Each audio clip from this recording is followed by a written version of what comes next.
Hello everyone, Manithral here, and welcome to Loop Hero. Now, if you remember the last video, I was kind of having a little bit of a rough time with the beginning boss. I kind of got a little bit further than that. But I kind of wanted to show you guys something with the Necromancer. And despite, like, potentially popular belief, you know, okay, number one, the Necromancer can be OP. There's no question about that. He can be very OP.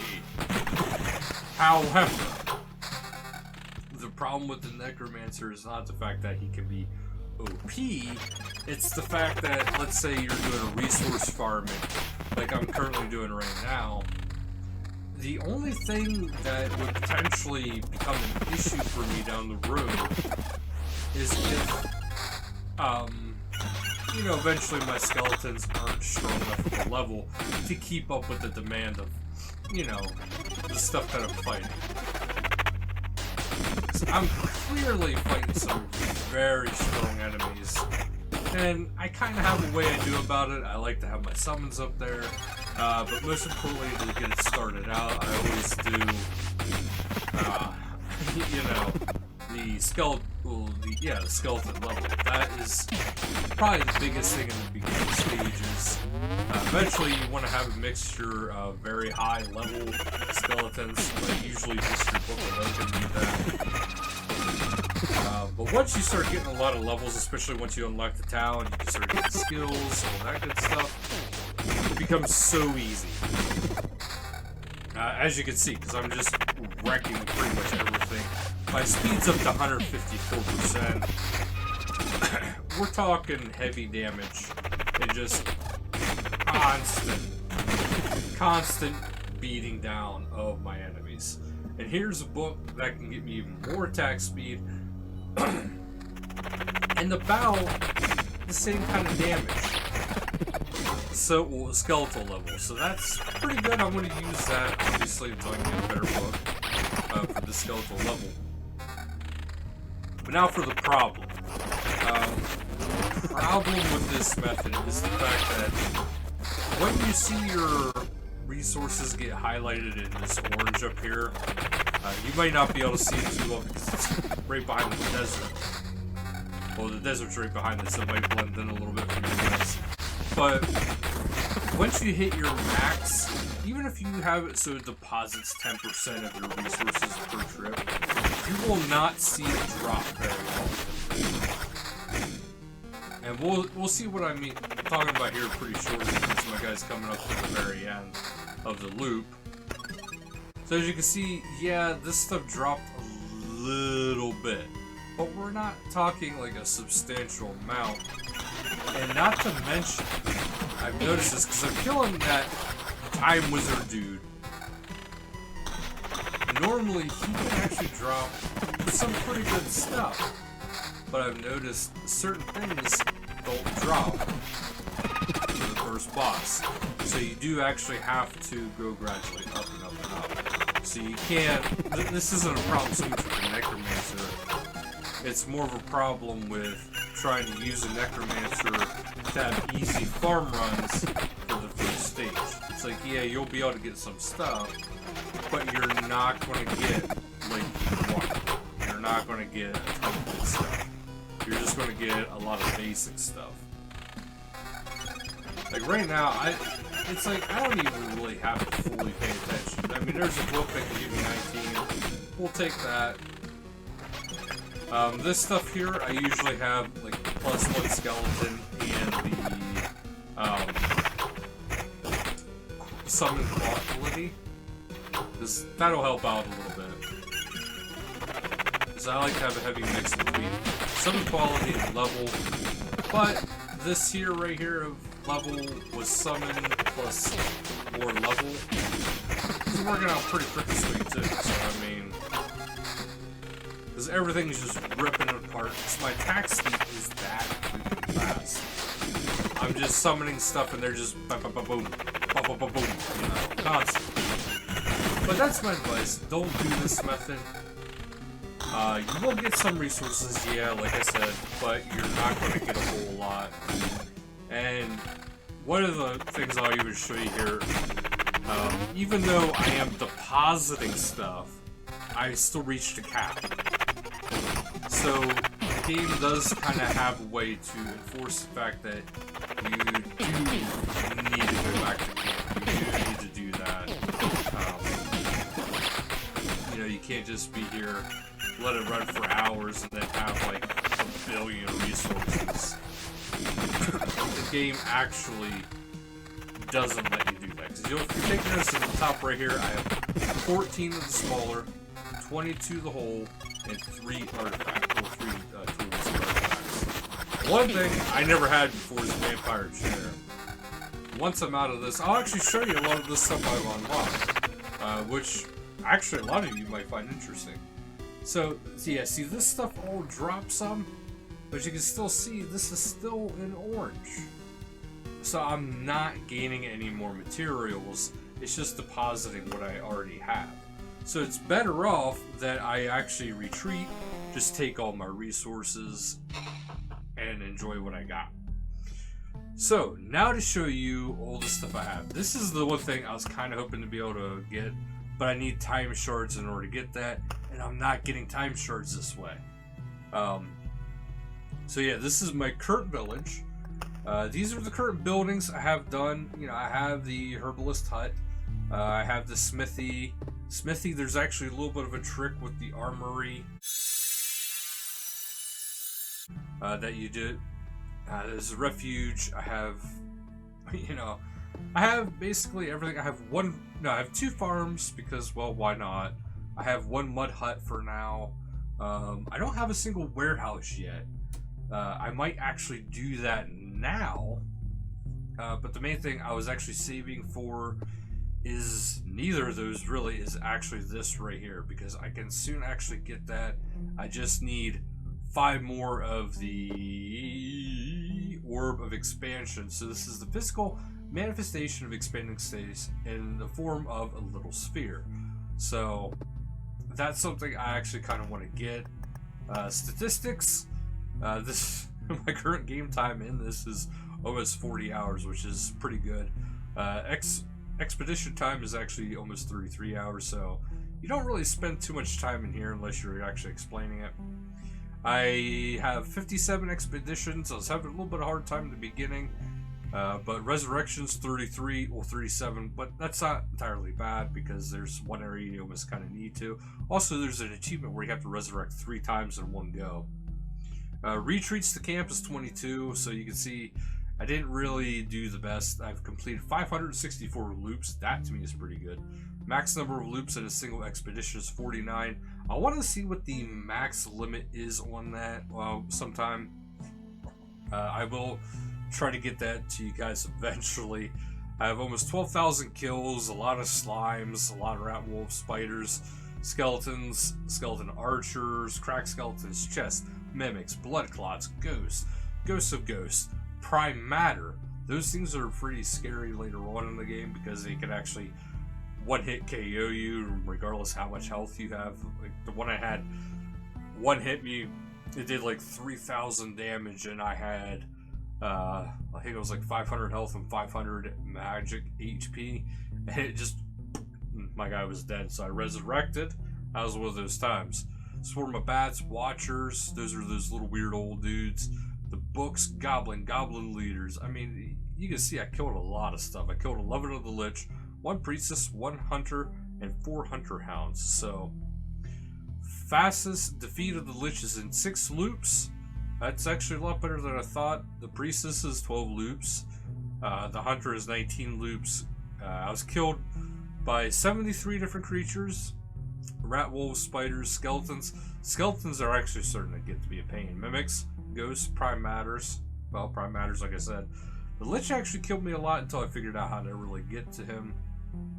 But there is a lot of statistics out there.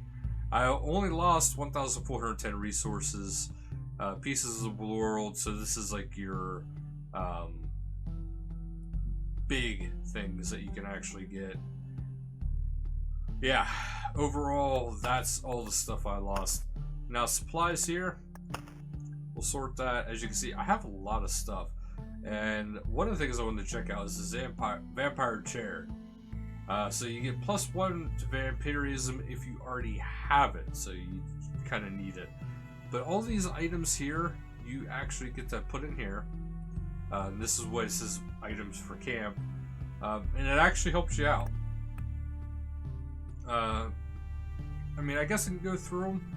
I have one thing that's called a chest, which lowers the resource penalty. I don't use that. Actually, I'll just go over what I use with you guys. So I have an antique shelf, which is +1 to max HP for every whole resource gained during an expedition. That could be kind of useful in the long run, especially early on. Alchemist shelf, which is +1 to the max number of potions. That's actually been proven to be very useful. Actually, I might even remove this if I have something down here I find better. We have the blacksmith's hammer, which is +1 to defense. Not that bad. Jeweler's lens raises the chance of finding rare items by 10%. I don't think it actually stacks, but I do have 2 of those equipped. It doesn't say it doesn't stack, so it might be 20%. For food, I am using the cheese, which is +1 HP after killing an enemy. So I'm getting 3 HP. I'm assuming this is healed because it doesn't say max HP after I kill an enemy. 1 brass candlestick because it says the hero's damage is increased by 5% when he is in range of the road lantern or beacon. Effects don't stack. That's why I don't bother with that. Then we have the old painting. Is just increases damage to a boss by 4%. So that one's actually kind of good to have. I only have one of those, so that's why I'm only using one of those. But as you can see, there's a lot more items. Kind of nice to actually do as you see fit. The encyclopedia, I actually have a lot of this stuff done. There's a few lands and stuff I don't have. There's one of the golden I don't have, which is golden are actually very useful. I have all the common enemies. Well, I don't have all of them, but I have quite a few common enemies done. I only have one more boss to go. That's the final boss. His last area is pretty hard. I do have all the different types of resources gathered. I even have the articles unlocked. Everything I have here. Now there's something new here, and that's the count's chair. And this is where these books here come in handy. Because bam, I just unlocked that now. I don't have much left in here to find either. So, and when a category is done, it gets highlighted in gold there. You can actually craft items. I can craft furniture, I can craft tools, and I can craft food. So what this does, this will take some wood and some of these orbs here. So I crafted that. I got an alchemist shelf. So you can also dismantle stuff. And this will kind of help you keep your stuff organized. I personally haven't been keeping up with that. And we're going to just go ahead and dismantle a lot of stuff here. Granted, I'm not done collecting stuff, but you know what? I don't need all this right now. I can get more of this back.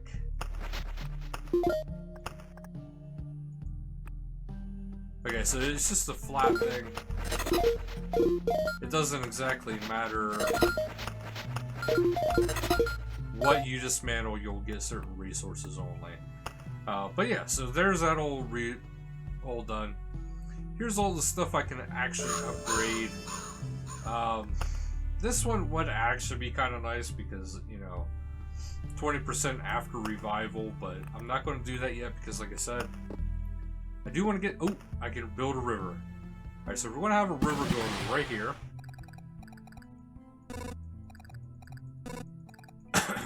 So now I have a river in my guys' base, which I'm not so sure I'm happy I did that. But that leaves just the bridge, the alchemist, and the warehouse to actually get done. The bridge doesn't look like it's going to be that bad to do. And because of that, I unlocked the river card. This is now flashing. So now, this doubles the effects of adjacent landscape tiles. What? That's pretty awesome. We're going to use that. So, any of these landscape tiles that I'm using, I don't use the rock anymore because I use the Ancestral Crypt, which is perfect for the Necromancer because every kill with something that has a soul, I get 3 HP for it, max HP. So it's kind of pointless for me to keep getting stuff that's going to increase his HP whenever I have that. You know what I mean? So there's really no point in doing that, well, having this combined with this. It does give pretty good stuff, but it's not that great. The Forest and Thicket, that's pretty good, and the Desert is very good for the Necromancer. So I'm also going to try... That's actually max items there. This...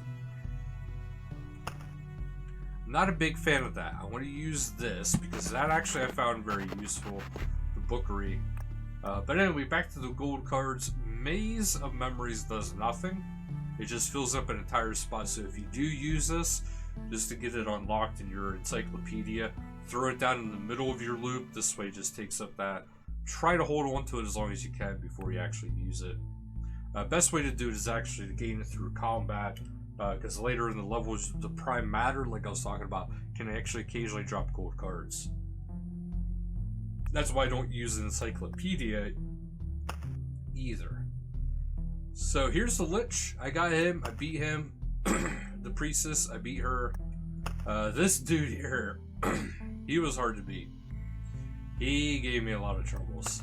And this last one, you have to fight all 3 of these in order to fight him, which is kind of a pain. So what I want to do for this video is I want to start this one at least, the second boss zone. We'll get some of my equipment going here, and then we'll go from there. We'll make a few loops around, and then I want to call it a video here. And then we'll continue it on. Ooh, that's a good start. That's a very good start. I love the way this is starting. I have rules. Like, I have rules on how I start a map. You'll see it. I'll make probably some people a little bit nervous because I'm holding on to stuff. But there's a reason for it. Alright, we got a first ring. We use that, of course. You know, you always want to use your first goods that you get. Alright. It's not too good, it's not too great. Alright, we got a desert here. I only use the sand dunes because it gives a full percent, where the desert itself only gives 1%. So I don't feel like that is entirely worth it to do. I'm very anxious to see how the river card works. I kind of want to try it out because, well, I never used it before. So we made a loop around. Let's continue on. I don't know what that little notch means there. I really don't. I don't think it's anything bad, but I just don't know what that notch means.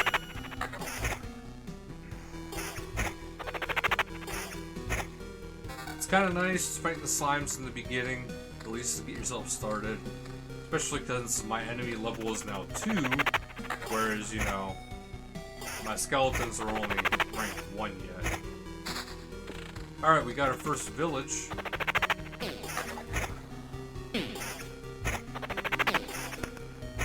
So whenever it stops here, I always like putting one in the very beginning, just because, you know, it helps to heal after a boss.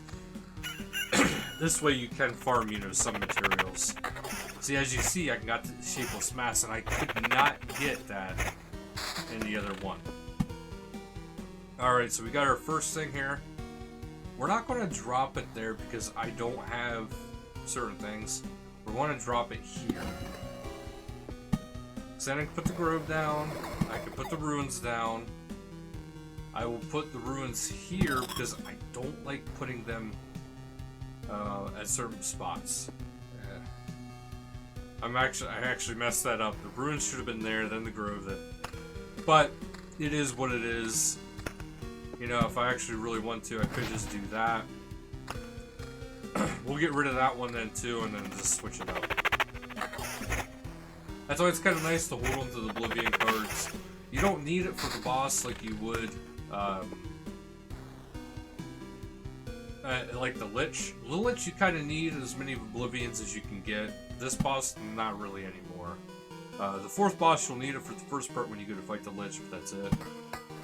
Now, the Smith's Forge, there's actually a trick to that, and I just did it. Put it behind the town or put it behind your camp.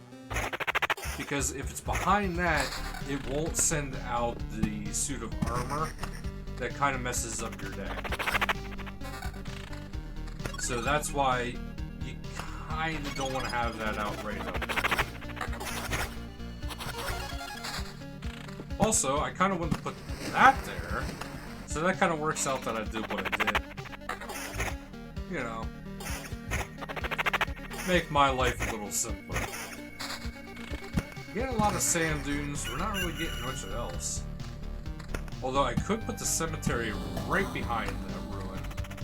The only problem with that is, now that it's in stage 2, as you can see, like, my skeleton has an effect against them.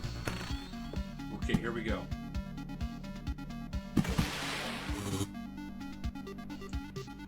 So, this has a 0.5%. Okay. So, it slightly subtracts my person. So, the Oasis is bad. That's something to keep in mind. Oasis? Bad. However,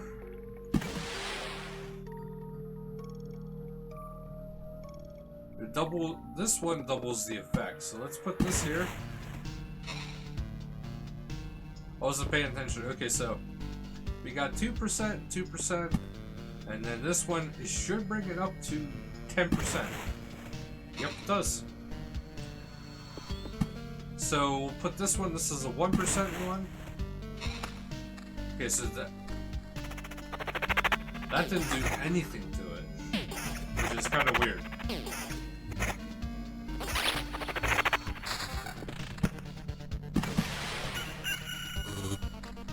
So you gotta be careful where you put this. If you put it by the desert and the sand dunes, you're going to have a bad time, which actually makes me realize what I'm actually going to do when I get done with this loop is I'm actually going to end this expedition where it is and start a brand new one for the next video. Because this is not a good setup, but at least I know what to expect from it. So we're gonna retreat for now. It's not exactly a good way to go about that. Yeah, 20% after revival. Let's see what the war camp gives me. More strength. That's not something I really need. Hunter Tower, I don't really need that upgraded yet, but that'll actually do it for this video though. So thank you guys so much for watching, and until next time, later guys.